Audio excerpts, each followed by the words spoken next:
चलिए स्टूडेंट शुरू करते हैं अपनी क्लास को और समझते हैं वन बाय वन हर एक इंपॉर्टेंट पॉइंट को। देखिए हम बात कर रहे हैं सोवियत संघ के विघटन के कारण की, तो हमें पता होना चाहिए कि इसका विघटन कब हुआ। तो इसका विघटन हुआ 25 दिसंबर 1991 को।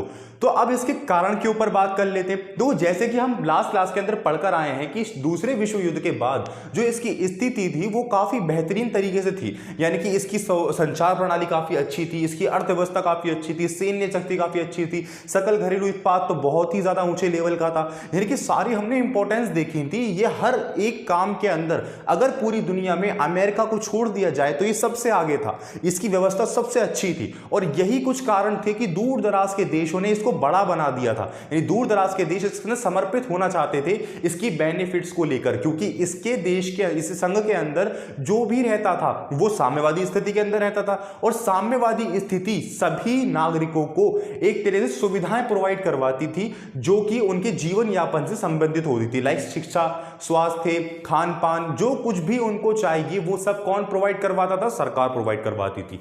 वहां कोई भी बेरोजगार नहीं था। तो ये इन कुछ बड़ी मेजर इंपॉर्टेंस की वजह से वहां पे लोग समर्पित हुए थे। तो अब हम बात कर लें कि जब इतनी अच्छी व्यवस्थाएं थी, इतना सब कुछ बढ़िया चल रहा, तो आखिर कारण क्या बना इसका विघटन होने का? तो देखो सबसे पहली चीज मैं आपको बता देता हूं, यहां पे पॉइंट लिखता हूं मैं, नौकरशाह।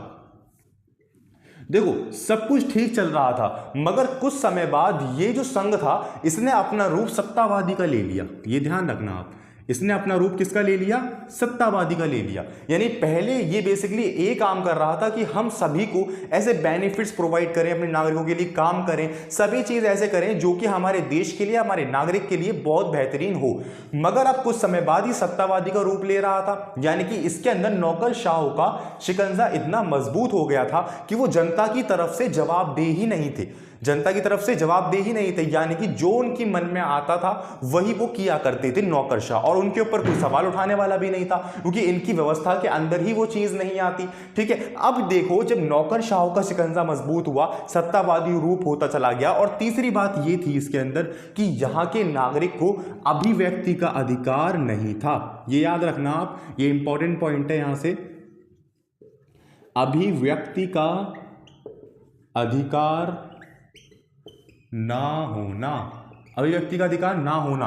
तो इसकी वजह से यहां की जनता अपने बेसिकली चीजों को किस तरीके से व्यक्त किया करती थी? अपनी भावनाओं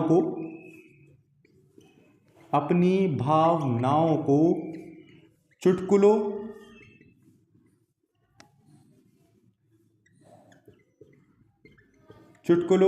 व कार्टून्स के द्वारा